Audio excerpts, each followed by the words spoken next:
Que el Señor les bendiga, que bueno verlos, Señor les bendiga, también a aquellos que están aquí presentes y también a aquellos que van a ver esta enseñanza a través de YouTube. Hoy justamente estamos en Marcos capítulo 7, versículos 24 al 30. Hoy vamos a ver la historia de la mujer sirofenicia y este encuentro que tiene Jesús con esta mujer. El mensaje de hoy está titulado, la enseñanza de hoy está titulada como Alimento de la mesa del Maestro.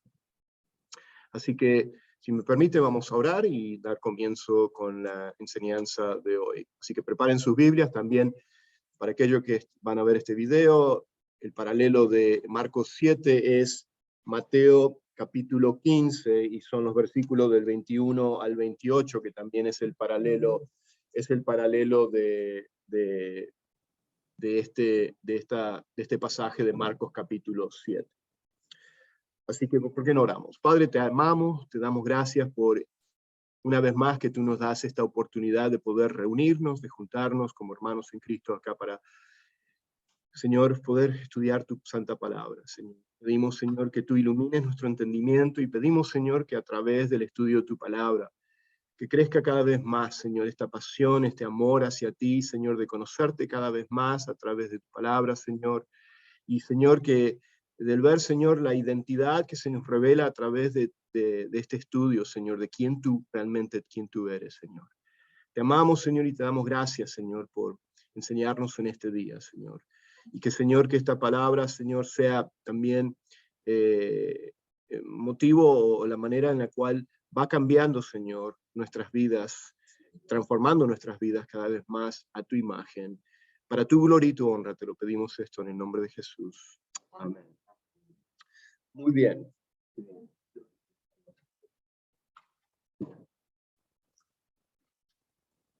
Ok, acá regresé para aquellos que no me estaban viendo nada. Bueno, estamos en Marcos capítulo 7, ya terminando casi, versículos 24 al 30. Acuérdense que habíamos terminado la semana pasada y la anterior, comenzando en el capítulo 7, que Jesús, después de la multiplicación de los panes y de los peces, o de la alimentación de los 5.000, Jesús regresa hacia la región de Capernaum, y después, cuando regresa a la región de Capernaum, ahí se encuentra con los fariseos, que lo confrontan, criticando el por qué ellos no seguían la tradición de los ancianos, con lo que era la ceremonia de limpieza y purificación, de lavarse las manos y de tocar alimentos sin ir a través de ese rito ceremonial de limpieza. Sabemos que no era nada que ver por asunto higiénico, sino era más bien de que ellos creían que la contaminación de la persona venía por algo que podía entrar externo, de afuera, ¿no es cierto? Entonces habían creado este sistema religioso de obras, de pensar de que a través de estos ritos podían ellos purificarse y ser puros delante del Señor, cuando en realidad lo que contamina al hombre, como ya vimos la semana pasada, es lo que sale del hombre, o sea, lo que nace del corazón, especialmente en un corazón pecaminoso, lo cual todos nosotros nacemos con ese corazón pecaminoso, todos nosotros somos pecadores, todos estamos muertos en nuestros delitos y en nuestros pecados, y necesitamos lo que es un nuevo corazón. Y bueno, entonces eso lo vimos la semana pasada. Entonces después Jesús, después de ese encuentro y después que él se encuentra con la multitud y les explica y les da, les habla acerca de lo que realmente es lo que contamina al hombre, y también después él da la explicación a sus discípulos. Él después se retira hacia la región hacia el norte, se retira hacia lo que es la región gentil, de lo que ahora se menciona más hacia el norte de Galilea, y se dirige hacia lo que es esta región fuera de territorio, diríamos, judío, ¿okay? Que es más un territorio gentil, pagano, idólatra, que acá se menciona que es la zona de Siria y Fenicia, o Sirofenicia, como lo menciona acá en el título en nuestras Biblias, que Jesús tiene este encuentro con la mujer sirofenicia. Mateo 15 habla de que es una mujer cananea. Entonces nos da la impresión y que es, o sea, sabemos que es una mujer que es gentil, que es pagana, sabemos que las costumbres de esta región, y Jesús se va a la región de Tiro y Sidón, dice, y ahora vamos a después ver en el mapa, esta región de Tiro y Sidón se encuentra aún más al norte, como unas 35 kilómetros, 40 kilómetros de lo que es Capernaum. Y bueno, es en esa región que se dirige. Es la primera vez que vemos que Jesús sale de lo que es de la región de Galilea y se dirige a una región completamente gentil, o sea, donde ya no hay rasgos más de judíos que viven en esa región. Y es la primera vez que vemos que Jesús se va hacia esa zona. Y lo que podemos deducir que Jesús se va a esa zona es realmente para poder descansar, porque las multitudes continuaban encontrándolo y continuaban agolpándose y siguiéndolo a Jesús. Entonces se dirige más hacia el norte con sus discípulos, sus apóstoles, a descansar. Y bueno, ahí es donde ahora comenzamos el versículo 24 del capítulo 7. Y si me siguen, lo voy a leer de una sola vez y después vamos a ir paso a paso. Dice así la palabra de Dios. Versículo 24 al 30. Dice, levantándose de allí, por supuesto de la zona de Capernaum, en esa zona, dice, se fue a la región de Tiro. Mateo agrega a Tiro y Sidón.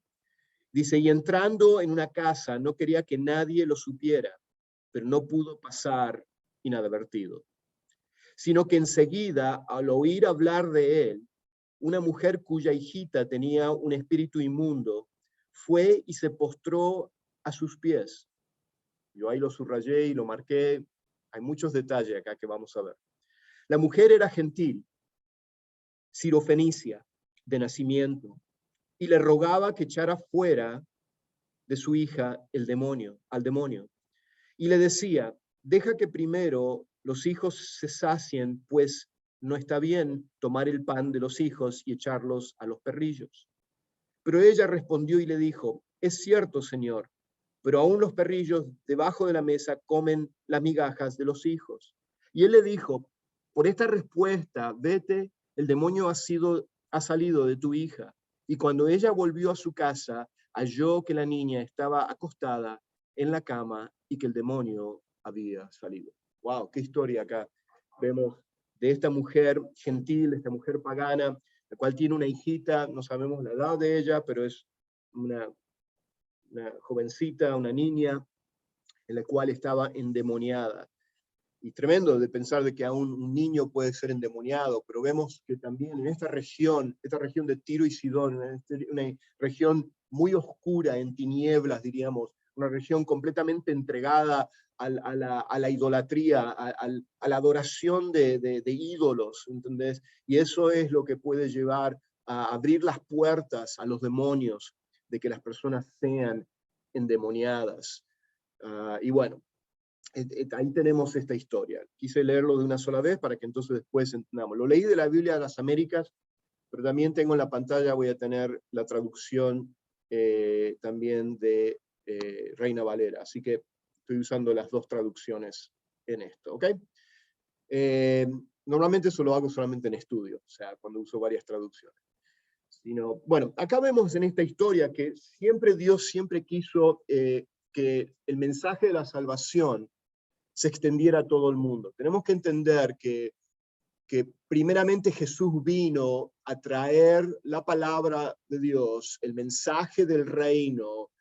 Cuando Jesús dijo, el reino se ha acercado, arrepentidos y creed en el evangelio, Jesucristo estaba predicando o trayendo el mensaje primeramente a los judíos. Y como dice la palabra de Dios, y Juan también nos menciona que la salvación viene de los judíos primeramente. En Juan 4, por ejemplo, cuando Jesús tiene el encuentro con la mujer samaritana, otra mujer que era media judía, media gentil, diríamos, por la mezcla que hubo en esa región de Samaria, y por eso los judíos ni siquiera pisaban sus pies en esa región de Samaria. ¿Por qué? Porque históricamente, cuando Israel cayó, el reino del norte cayó bajo el dominio y la invasión de los asirios se llevaron a muchos de los judíos de esa región de Samaria, o de esa región de Samaria y de Galilea, toda esa región, y se entremezclaron con los judíos. O sea que eran como diríamos, eran mestizos en ese sentido. Entonces, por eso que los judíos del sur, los que eran de Judá, del reino del sur, aunque cayeron bajo el imperio babilónico, después, unos 100 años después de que el reino del norte había caído, ellos no se entremezclaron de esa manera, no hubo esa mezcla con las naciones paganas, y bueno, entonces por eso que eran rechazados. Pero vemos que al punto de que los judíos lo rechazaban y ni siquiera ellos querían tener ni parte con ellos, para nada. Entonces vemos que Jesús cambió completamente eso, de que Jesús también se había acercado a ministrar a los gentiles, pero primeramente él venía a los judíos. O sea que el tiempo de los gentiles iba a venir más adelante, especialmente en el libro de los Hechos, después de la cruz, después de que Jesús resucitó y ascendió, que él da la gran comisión a sus apóstoles. Es de ahí que entonces el evangelio ya corre por todo el mundo, ¿no es cierto? Pero primeramente iba a ser concentrado a venir a llevar el mensaje a los judíos, porque de los judíos iba entonces salir el mensaje al resto del mundo. O sea que no era nada nuevo este mensaje de que a través de los judíos iba a venir la salvación, porque vemos que aún a Abraham se le había dado que de la descendencia de Abraham iba a ser una bendición a las naciones, a todas las naciones del mundo. O sea que el Mesías iba a venir no solamente para ser el Salvador de los judíos solamente, sino también de todo el mundo. Pero ahora en el ministerio de Jesús, en estos 3 años del ministerio de Jesús, Jesús venía precisamente y específicamente a traer el mensaje del reino, la salvación a los judíos. Claro que vemos ciertos pasajes, ciertas narraciones que vemos que se introduce la historia de gentiles que escuchan el mensaje y tienen fe en Jesucristo. Y lo irónico de todo esto, que los gentiles, estos paganos, como esta mujer serofinicia, cananea, tienen más fe que los mismos judíos que supuestamente tenían que esperar o sabían que iba a venir el Mesías. Vemos el contraste de los fariseos que critican a Jesús, lo rechazan, ¿no es cierto?, lo odian, ya están planeando de matarlo, ¿no es cierto?, porque estamos ahora precisamente en este pasaje de Marcos 7, estamos a casi un año de la cruz, ya estamos llegando ya al final de los 2 primeros años, estamos tan solo a un año, ya menos de un año casi, de la cruz. ¿Por qué? Porque ya está terminando Jesús el ministerio que él comenzó en Galilea, ya su centro de operaciones de Capernaum ya lo está dejando, y ahora comienza este viaje que él va a hacer, saliendo de Galilea, yéndose al norte, y ahora les voy a mostrar el mapa. Pero eso es lo que está ocurriendo acá. Pero tenemos que tener bien en claro de que el mensaje iba a venir primeramente a los judíos, y menciono esto para que entonces podamos entender un poquito el por qué Jesús le contesta de la manera que le contestó a esta mujer serofenicia, esta mujer gentil, pagana, en la manera que le contestó. Cuando él usa esa palabra perrillo, no fue una manera de ofenderla, o sea, de decir, vamos a entender un poquito más el contexto de eso, porque hay gente que dice, wow, ¿cómo puede ser que Jesús sea tan indiferente, sea tan insensible, tenga tanta poca compasión, ¿no es cierto? Y sabemos que no es cierto eso, porque cuánta compasión hemos visto que Jesús ha demostrado y ha mostrado aún a los mismos gentiles, a mismas personas, ¿no es cierto? En Juan 4 lo vemos con la mujer samaritana, ¿no es cierto? Que él toma la iniciativa de encontrarse con ella. Bueno, vemos que no es correcto interpretarlo. La interpretación tiene que ser a través de todo el contexto diríamos, de toda la escritura, y no tan solo tomar esta narración y decir, wow, porque a veces puede ser un shock, ¿no es cierto? Porque al principio yo cuando leía esto también me ocasionaba cierto como decir, wow, ¿cómo es que Jesús usa esa palabra Pero vamos a ver lo que es más bien una analogía que hace Jesús. Es como una metáfora, una analogía que él hace. Y ya voy a llegar a eso. Pero bueno, quería tan solo mencionarle eso, de que esa era la misión de Jesús, era primeramente venir a los judíos, anunciar el reino a los judíos. Vemos que la gran mayoría de ellos lo rechazan. Vemos que hubo un pequeño remanente, un pequeño grupo, sus discípulos, sus apóstoles, y después los otros 120 que se estaban junto ahí en el aposento alto, y después cómo eso se va multiplicando, pero vemos que era un grupo muy pequeño, diríamos, de los judíos que lo habían aceptado como el Mesías. Pero esa era la misión, iba a venir a través de la salvación, iba a venir a través de los judíos.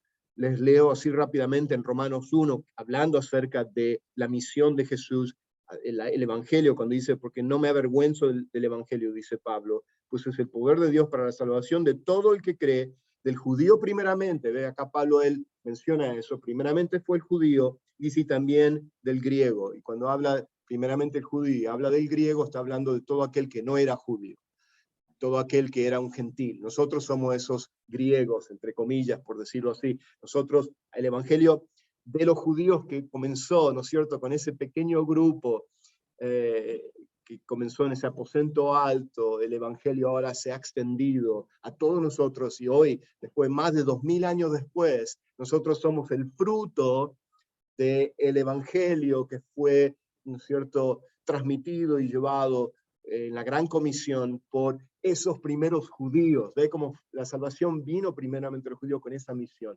Y vemos que solamente cuando el Mesías, o sea, la nación de Israel en el Antiguo Testamento iba a ser luz a las naciones. Era la misión también de la nación de Israel. Dios escoge esta pequeña nación, insignificante a comparación de las otras grandes naciones que estaban en el mundo, ¿no es cierto?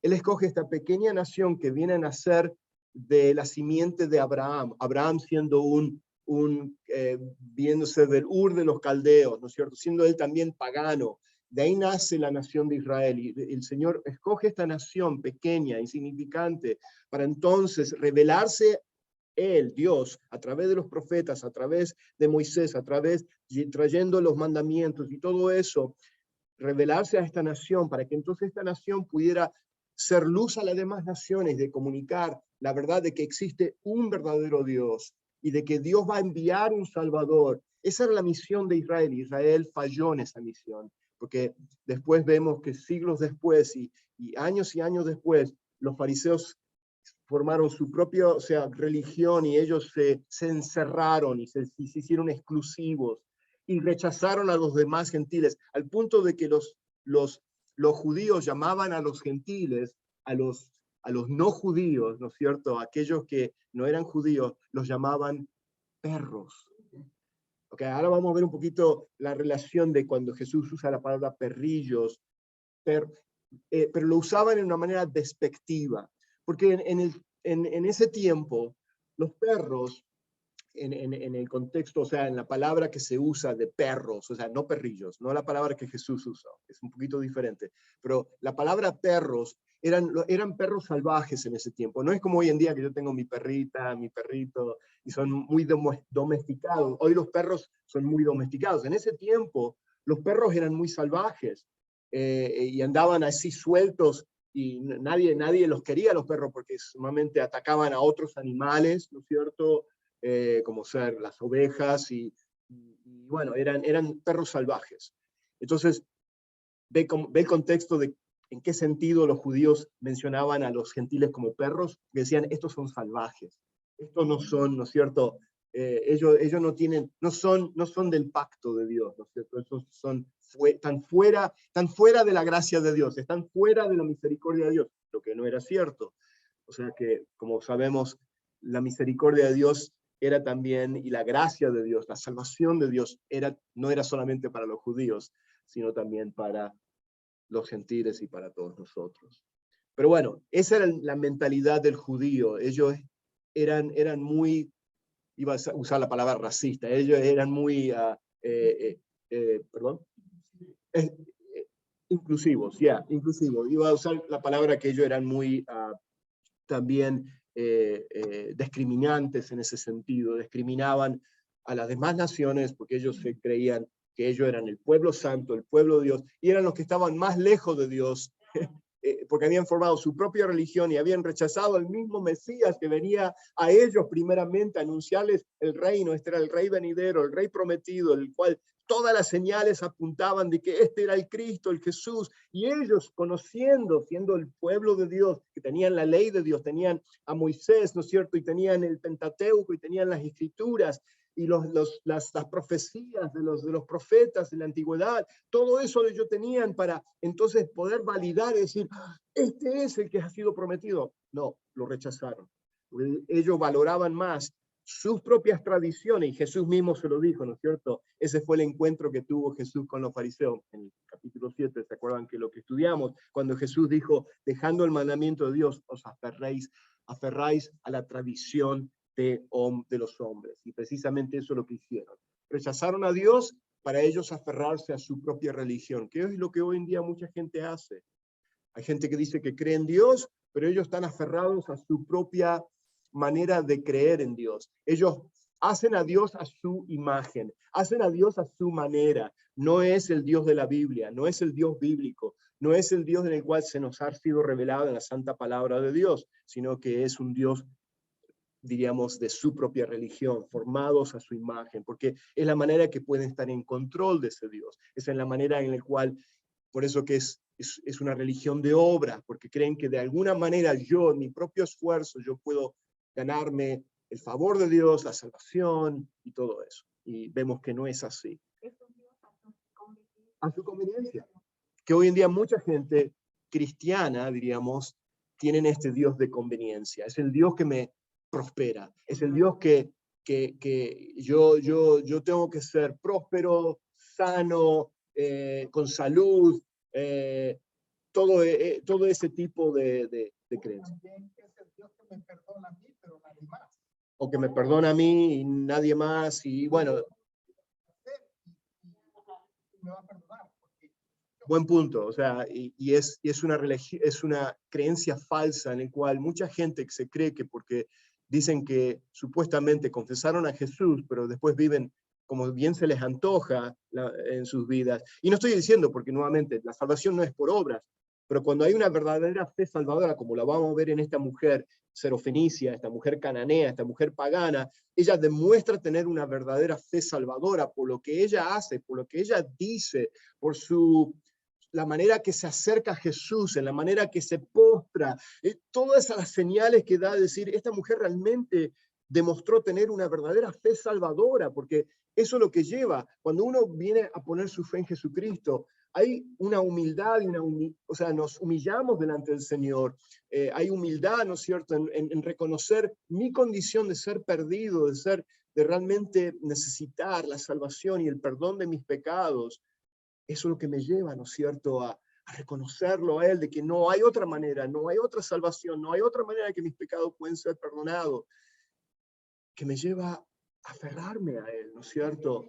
Y vemos que a veces yo tengo problemas de que cuando a veces personas que profesan decir que aceptaron a Jesús, y cuando tengo a veces conversaciones con ellos, veo que no hay un corazón arrepentido. Entonces los trato de llevar, ¿no es cierto?, nuevamente, o sea, yo no puedo forzar a nadie, ¿no es cierto?, a que sean salvos, ni convencerlos, porque la salvación es un milagro de Dios, solamente Dios quien cambia el corazón. Pero a veces veo digo, o sea, me entra como que esta persona realmente dice que aceptó a Jesús, pero en sus palabras, en lo que me está diciendo a mí, no veo un arrepentimiento en la persona, un cambio de vida, ¿no es cierto? Y no estoy diciendo que la persona ya perfecta, o sea, ya no ama, no, pero vemos lo que vamos a ver en esta mujer, esa postura, ¿no es cierto?, esa adoración, esa entrega, ese reconocimiento, ese quebrantamiento, vamos a decirlo, que vemos que ocurre cuando uno realmente acepta a Cristo como el Señor y Salvador. Bueno, vamos a entrar ya.